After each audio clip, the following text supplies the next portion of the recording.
안녕하세요. 닥쳐라 정치입니다. 요즘 진중권 전 교수에 대한 말들이 많아요.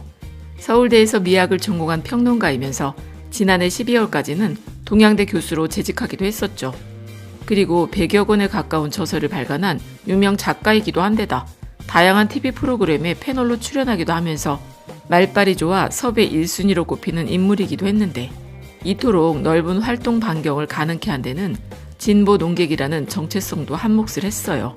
그런데 진중권 전 교수가 보여주고 있는 최근의 모습은 아주 진보 저격수라도 된 것 같은 평가를 받고 있는데 그 이유는 요즘에 유시민 노무현 재단 이사장이나 친구라던 조국 전 법무부 장관을 향해서 집중적인 공격을 하고 있으니 하태경 의원이나 변희재까지 나서서 100명의 야당 의원보다 진중권 교수 한 명이 더 낫다고 하면서 칭찬을 하는 것 아니겠습니까? 참고로 이 진중권 교수가 지금은 무직 상태가 됐으니 진중권 씨라고 불러야겠네요. 어쨌든 이 진중권 씨의 변화는 지난해부터 시작된 조국 전 장관에 대한 의혹이 불거지던 시기부터인데요. 처음부터 조국 전 장관과 진중권 씨의 사이가 험악하기만 했던 건 아니라고 합니다. 이 두 사람은요, 서울대 파리학번 동기로 학창시절 때부터 아주 막역한 사이였다고 하는데 서로 전공이 다르긴 했지만 1989년에 서울사회과학연구소라는 단체를 결성해 주체사상 비판이라는 책을 출간하는 등 학문이나 사상적으로 같은 입장을 공유했다고 합니다. 더구나 진중권 씨는 조국 전 장관을 향해서 이런 말을 한 적이 있는데 조국이라는 사람은 너무나 완벽해 라이벌이라고 할 수도 없다. 하나 정도는 빠져줘야 하는데 빠지는 구석이 없다며 조국 전 장관을 엄친아로 비유한 적도 있었죠. 그런데 이런 사이가 깨지게 된 것은 조국 전 장관이 언론을 통해 제기된 의혹을 감안해 법무부 장관을 맡아선 안 된다는 주장을 공개적으로 하면서 깨지기 시작했는데요. 그리고 작년 9월엔 또 정의당의 탈당계를 제출하면서 정의당의 조국 전 장관을 향한 대응 방식에 불만을 느낀 것을 포함해 세상 이것저것이 다 싫어서 탈당계를 제출한 거라고 중앙일보와 인터뷰하기도 했었죠. 더구나 이 진중권 씨는 이제는 많은 분들이 아시다시피요. 조국 전 장관의 부인 정경심 교수와 동양대에서 같이 근무하기도 했는데 그런데 왜 한때는 진보의 아이콘으로 통했던 진중권 씨가 이렇게 잔인해졌는지 도무지 이해하기 어려운 일 아니겠습니까? 여기저기 유튜브 방송이나 진보 농객들 사이엔 진중권 씨가 조국 전 장관과 유시민 이사장 그리고 김어준 총수를 향해서 열등감 콤플렉스 같은 게 드러나는 거라고 얘기를 하고는 있는데 저는 좀 다르게 보는 게 물론 이거는 유시민 이사장이 엊그제 있었던 JTBC 신년 토론 때 꺼낸 말이기도 한데요. 그게 뭐냐면 한마디로 말해서 우리나라의 자칭 보수라는 세력은 정보화 시대에 너무 뒤처지고 있다는 겁니다. 그러니까 유시민 이사장의 말처럼 지금의 언론 상황은 한국 언론이나 전 세계 언론이 기술의 변화에 적응하지를 못해서 위기에 빠졌다는 거예요.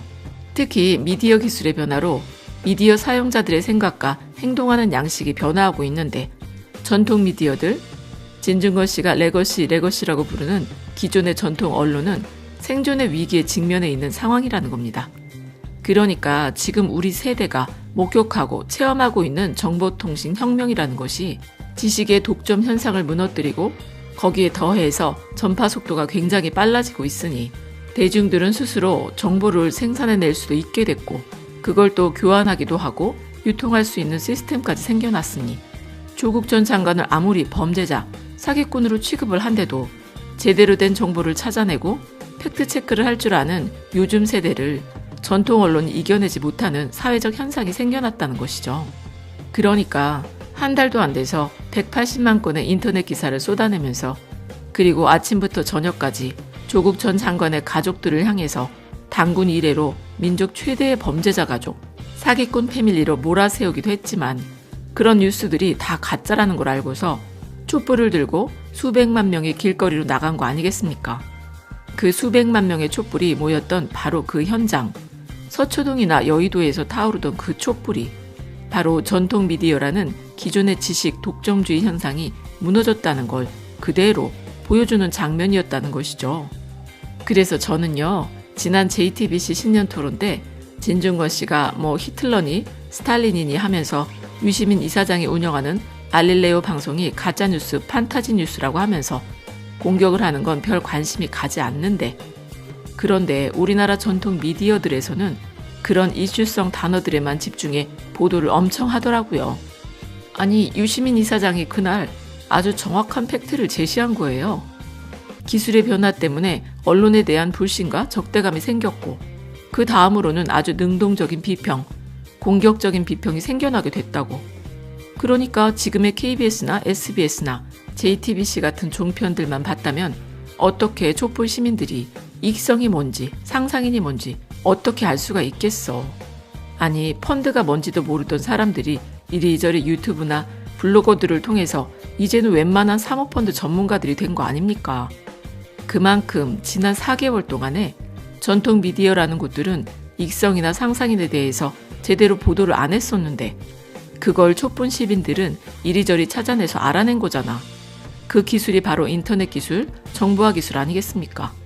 그러니까 진중권 씨나 검찰이나 자한당에서는 시민들이 왜 촛불을 들고서 조국 수호 검찰개혁을 외쳤는지 깨닫지 못하는 이유가 정보화 시대를 이끄는 우리 한국인들의 저력을 무시하고 폄훼하기 때문이라고 저는 생각이 되네요.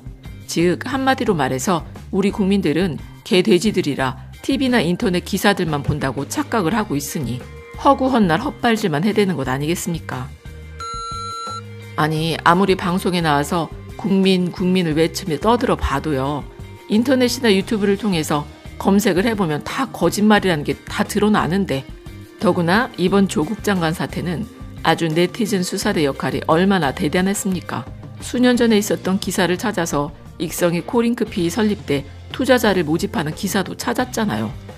그리고 보배드림 수사대에서요, 9년 전 기사를 찾아냈는데 동양대와 경상북도 영주 교육지원청에서 초중등학교 컨설팅 장학지도 업무와 대학생 멘토링 사업을 한다며 업무 협약 체결한 사실이 드러난 거 아닙니까? 그러니까 그 기사를 통해서 조국 전 장관 따님이 2년 동안 참여한 프로그램이 정말로 존재했었다는 걸 믿게 됐던 것이죠. 어쨌든 지식인들 사이엔 다른 지식인의 말이나 이론을 인정하지 않으려는 버릇이 있는 것 같은데, 그렇게 해야만 자신의 존재감이 더 부각되면서 대중들한테는 기억이 된다고 착각하는 거겠죠. 그러니까 상대를 향해 적대감이 생길 수도 있겠죠. 물론 지식인이 아닌 한 인간으로서 느낄 수 있는 질투나 소외감, 그리고 우울감 같은 건 이해 못할 건 아닌데, 하지만 문제는 논리 아니겠습니까? 진중권 씨는 동양대 표창장 의혹을 두고서 정경심 교수가 표창장을 위조하지 않았다는 증거를 대야 하는데, 그게 없으니까 위조한 게 맞다고 말한 적도 있었죠. 그런데 우린 법에서 뭐라고 하냐면, 검사는 피의자의 범죄 혐의에 대해서 증거를 찾아서 기소하도록 되어 있다는 것이죠. 하지만 검찰은 최성해 동양대 총장의 말만 믿고서 정경심 교수를 소환도 안 하고 전격 기소를 했잖아. 그것도 조국 전 장관의 인사청문회가 있던 날, 그것도 청문회가 끝나기 30분 전에 말이죠.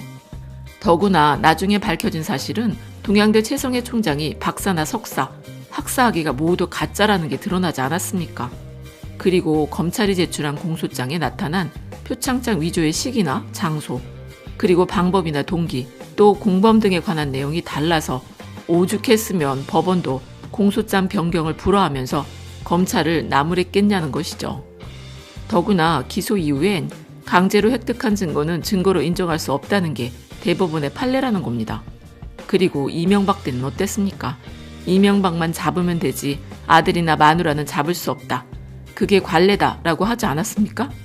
그런데 조국 전 장관은 직접적인 혐의도 없는데 사방 팔방 주변 사람들 다 탈탈 털어서 100여 곳이 넘도록 압수수색을 하더니 고작 나왔다는 혐의가 표창장이나 부산의전원 장학금 문제나 아드님 오픈북 시험에 대리했다고 기소를 했으니 이거는 뭐 제대로 된 국민들이라면 도무지 이해하기 어렵다는 것이죠. 참고로 표창장 것만 해도요, 위조라고 할 수도 없는 게 민주당 김종민 의원의 말처럼 일련 번호와 양식이 다른 표창장이 다수 발견되지 않았습니까?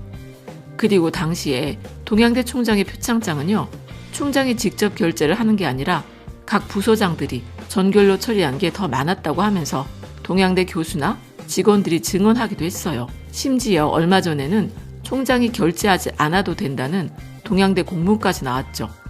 그리고 표창장 대장이 기록하지 않은 것들도 많았고 그 기록을 관리하는 대장 관리도 허술했다고 동양대 직원이 증언하기도 했어요. 그리고 무엇보다도 아주 신빙성이 높은 건 위조 동기 아니겠습니까? 아니 동양대 교수인 정경심 교수가 부탁만 해도요 아주 쉽게 얻을 수 있는 봉사상 표창장 같은 걸 왜 구태여 위조하겠냐는 겁니다. 더구나 그 당시에 동양대에서는 초등학생들한테도 총장 표창장을 수없이 줬다고 밝혀지기도 했어요. 그리고 인턴 증명서 문제도 마찬가지로 서울대 인권센터 소장을 역임한 조국 교수가 인턴 증명서를 조작해 줄 이유가 뭐가 있겠습니까?